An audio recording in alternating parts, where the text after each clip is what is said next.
Hello friends, स्वागत है मेरे चैनल में। आज की वीडियो में हम जानेंगे कि क्यों बीएसई ने जेटकिंग के उस प्रपोजल को रिजेक्ट कर दिया है जिसमें कंपनी ने बिटकॉइन खरीदने के लिए फंड्स रेज करने की बात कही थी।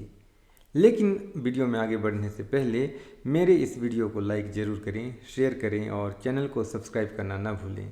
साथ ही आप मुझे मेरे ट्विटर पर फॉलो भी कर सकते हैं। आप यहाँ पर जाकर मेरे ब्लॉग भी पढ़ सकते हैं cryptoexpress.com पर। मुझे ट्विटर पर फॉलो करने के बाद यहाँ पे ये लिंक क्लिक करके आप मेरे टेलीग्राम को भी ज्वाइन कर सकते हैं। तो चलिए वीडियो में अब जानते हैं कि पूरा मामला आखिर है क्या। चलिए सबसे पहले जानते हैं कि जेटकिंग क्या है। जेटकिंग लिमिटेड एक इंडियन आईटी ट्रेनिंग कंपनी है और इस कंपनी की शुरुआत 1947 में हुई थी और शुरू में ये इलेक्ट्रॉनिक मैन्युफैक्चरिंग करने का काम करती थी। बाद में इसने अपना फोकस आईटी और कंप्यूटर हार्डवेयर ट्रेनिंग पर शिफ्ट कर दिया। आज Jetking mainly career oriented IT courses, cyber security, cloud computing, data science, blockchain और वेब3 जैसी टेक्नोलॉजीज की ट्रेनिंग देती है। इनके कई ट्रेनिंग सेंटर्स पूरे इंडिया में अवेलेबल हैं। आप यहाँ पे जाकर आप देख सकते हैं कि इनके ट्रेनिंग सेंटर्स पूरे इंडिया में हैं और ये स्टूडेंट को जॉब ओरिएंटेड स्किल्स सिखाते हैं। दिसंबर 2024 में जेटकिंग ने माइकल सेलर की स्ट्रेटजी को फॉलो करते हुए बिटकॉइन ट्रेजरी मॉडल को अडॉप्ट किया। बिटकॉइन ट्रेजरी से मतलब है कंपनियों के द्वारा बिटकॉइन को अपने बैलेंस शीट यानी कि ट्रेजरी में शामिल करना। अब सबसे बड़ा सवाल कि क्यों बिटकॉइन को अपनी ट्रेजरी में कंपनियां जोड़ रही हैं। इसका सबसे पहला और बड़ा कारण है इन्फ्लेशन को हेज करने में। आज अगर हम देखें तो अपना आईएनआर रिकॉर्ड टाइम लो पर है और डॉलर भी अपनी परचेजिंग पावर खो रहा है। ऐसे में बिटकॉइन जिसकी सप्लाई इन इलास्टिक है यानी कि सिर्फ 21 मिलियन कॉइन्स हैं, आज डिजिटल गोल्ड और स्टोर ऑफ वैल्यू के रूप में माना जा रहा है। और इसके अलावा कौन नहीं चाहता कि अपनी पोर्टफोलियो या ट्रेजरी को डाइवर्सिफाई किया जाए। ट्रेडिशनल एसेट्स जैसे कि कैश, बॉन्ड्स और गोल्ड के साथ अगर बिटकॉइन को भी ट्रेजरी में जोड़ दिया जाए तो एक स्ट्रॉन्ग और डाइवर्सिफाइड पोर्टफोलियो बन जाता है। साथ ही हम सब गवाह हैं कि कैसे बिटकॉइन ने सभी ट्रेडिशनल एसेट्स को आउट परफॉर्म किया है। यह एक बड़ा इनोवेशन है, हाईली लिक्विड है और 24/7 काम करता है, यानी कि ये ग्लोबल ट्रेजरी के लिए परफेक्ट एसेट बन जाता है। आज सिर्फ बिटकॉइन ही नहीं, कंपनियां बिटकॉइन के साथ साथ सोलाना और इथेरियम को भी अपनी ट्रेजरी में जोड़ रही हैं। वहीं पे Sharp Technology, DeFi Development, Forward Industries और ओपेक्सी जैसी कंपनियों ने सोलाना को अपनी ट्रेजरी में जोड़ना शुरू कर दिया है। अगला सबसे बड़ा सवाल कि इतने सारे बिटकॉइन खरीदने के लिए इतना बड़ा पैसा कहाँ से आएगा।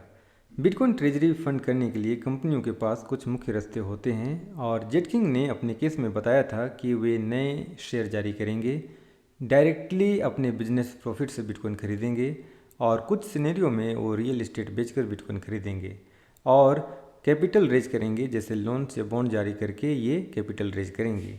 लेकिन बीएसई ने जेटकिंग के इसी प्रपोजल को, जो कि कैपिटल रेज करने की बात थी, उसी को रिजेक्ट कर दिया है और इसका सबसे बड़ा कारण है इंडिया में क्रिप्टो को लेकर रेगुलेटरी अनसर्टेनिटी। इंडियन कंपनीज अपनी प्रॉफिट यानी अपनी कमाए हुए पैसे से बिटकॉइन या क्रिप्टो खरीद सकते हैं, ये लीगल है। लेकिन अगर वे बाहरी पैसे जुटाकर यानी कि कैपिटल रेज करके बिटकॉइन या कोई वर्चुअल डिजिटल एसेट में इन्वेस्ट करना चाहें तो अभी यह इंडिया में कतई अलाउड नहीं है। मतलब आप अपनी कमाई से क्रिप्टो खरीदना चाहें तो ये चलेगा, पर इन्वेस्ट के लिए नए इन्वेस्टर्स या लोन से फंड उठाना फिलहाल ब्लॉक्ड है। अब दिक्कत वहीं आ रही है, जैसे कि माइकल सेलर की स्ट्रेटजी का प्लान है कि बिटकॉइन की टोटल सप्लाई का 7% खरीदने का टारगेट है। इथेरियम ट्रेजरी कंपनी बिटमाइन का प्लान है इथेरियम की टोटल सप्लाई का 5% खरीदना और मेटा प्लेनेट जो कि एक जापान की कंपनी है, उनका टारगेट है 2027 तक 2,10,000 बिटकॉइन खरीदना। ठीक उसी प्रकार जेटकिंग का प्लान भी बड़ी मात्रा में बिटकॉइन खरीदने का है, जैसे कि 2025 के अंत तक इनका प्लान है 210 बिटकॉइन खरीदने का, 2026 के अंत तक 2100 बिटकॉइन खरीदने का और 2032 तक 21,000 बिटकॉइन खरीदने का। यानी चैलेंज यह है कि इतनी बड़ी मात्रा में क्रिप्टो खरीदने के लिए फंड जुटाना और रेगुलेटरी हर्डल्स दोनों ही कंपनीज के सामने हैं। हालांकि अगर हम बात करें तो इनका एक डीबाप मोड एक्टिवेटेड है, जिसका मतलब होता है daily bitcoin by at any price, यानी रोजाना किसी भी प्राइस पर बिटकॉइन खरीदना। ये तो जेटकिंग रेगुलरली कर रही है, लेकिन जो बड़ा टारगेट है उसे पूरा करने के लिए फंड रेज करने के अलावे इनके पास और कोई दूसरा रास्ता नहीं है। इतने सारे बिटकॉइन के लिए मल्टी बिलियन डॉलर्स की ज़रूरत है और टाइम निकल रहा है, यानी प्रेशर बढ़ रहा है। अगर हम इनका डीबाप मोड जो हमने अभी बात करी, आप यहाँ पे देख सकते हैं कि ये डेली बिटकॉइन बाय कर रहे हैं। आप यहाँ पे देख सकते हो 19, 22, 23, 25 सितंबर, 26 सितंबर ये डेली बिटकॉइन बाय कर रहे हैं और इस तरीके से आज इनके पास 23.54 बिटकॉइन है और जिसकी वैल्यू 22 करोड़ की है। वहीं अगर जापान की मेटा प्लेनेट की बात करें तो उन्होंने 2025 के अंत तक 30,000 बिटकॉइन जमा करने की, 2026 के अंत तक 1 लाख बिटकॉइन और 2027 तक 2,10,000 बिटकॉइन जमा करने का टारगेट रखा है और उन्होंने इसे अचीव करने के लिए लगातार फंड रेज करके लगातार बिटकॉइन खरीदना जारी रखा है।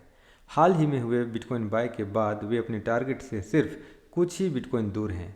जैसा कि मैंने बताया कि 2025 के अंत तक इनका टारगेट 30,000 बिटकॉइन जमा करने की है और अभी अगर हम देखें bitcointreasury.net पे तो ये टॉप 5 पे हैं और इनके पास 25,555 बिटकॉइन हो चुके हैं, यानी कि अपने बिटकॉइन बाय से बस कुछ ही दूर हैं जो इनका टारगेट है 2025 के लिए। बिटकॉइन ट्रेजरी की आग दुनिया में तेज़ी से फैल रही है, चाहे यूएसए हो, यूके हो, फ्रांस हो, ब्राज़ील हो और आज इंडिया की एकमात्र कंपनी जिसने इसे एडॉप्ट किया है वो स्ट्रगल कर रही है। एक इंटरेस्टिंग पॉइंट चलिए मैं दिखाता हूँ आपको। आप ये देख सकते हैं कि यहाँ पे एक लिस्ट शुरू होती है। सबसे पहले नंबर पे स्ट्रेटजी है जो कि 6,39,000 बिटकॉइन के साथ पहले नंबर पे है। इसमें एक इंटरेस्टिंग पॉइंट ये है कि आज बिटकॉइन ट्रेजरी के टॉप 100 में आने के लिए मिनिमम 100 BTC चाहिए। आप यहाँ पे देख सकते हैं कि जो टॉप 100 है यहाँ पे इनके पास 100 बिटकॉइन है और जिसकी वैल्यू $11 मिलियन की है। और इस लिस्ट में टॉप 10 में जो 9 कंपनियाँ हैं आप यहाँ पे देख सकते हैं कि इसमें अगर आप टॉप 10 अगर हम बात करें तो इसमें जो टॉप 10 में जो 9 कंपनी जो यूएस बेस्ड हैं और मेटा प्लेनेट भी मात्र यहाँ पे एक ऐसी कंपनी है जो कि नॉन यूएसए है और जो जापान से है। आज टाटा, रिलायंस जैसे बड़े नाम इससे मीलों दूर हैं। अब आप खुद सोचिए कि इंडिया में कैसी सिचुएशन है और क्रिप्टो एडॉप्शन को लेकर क्या स्थिति बनी हुई है। फिलहाल जेटकिंग के सामने मुख्य चैलेंज फंड रेज और रेगुलेटरी हर्डल्स हैं। उन्होंने अपनी डीबॉप मोड से धीरे धीरे बिटकॉइन खरीदना शुरू किया है, लेकिन टारगेट इतना बड़ा है कि बिना एक्स्ट्रा फंड जुटाए इसे पूरा करना मुश्किल है। अगर बीएसई या रेगुलेटर्स फ्यूचर में थोड़ी फ्लेक्सिबिलिटी दें तो जेटकिंग अपनी ट्रेजरी स्ट्रेटजी को आगे बढ़ा सकती है, वरना ये स्लो अक्यूमुलेशन या पार्शियल टारगेट तक ही सीमित रह सकती है। फिलहाल जेटकिंग आगे अपील ट्रिब्यूनल के सामने अपील करने पर विचार कर रही है और देखते हैं कि आगे क्या होता है। फिलहाल आज के वीडियो में बस इतना ही। अगर आपको ये वीडियो पसंद आया हो तो इसे लाइक और शेयर ज़रूर करें और मेरे चैनल को सब्सक्राइब करना बिल्कुल मत भूलें। जय हिंद।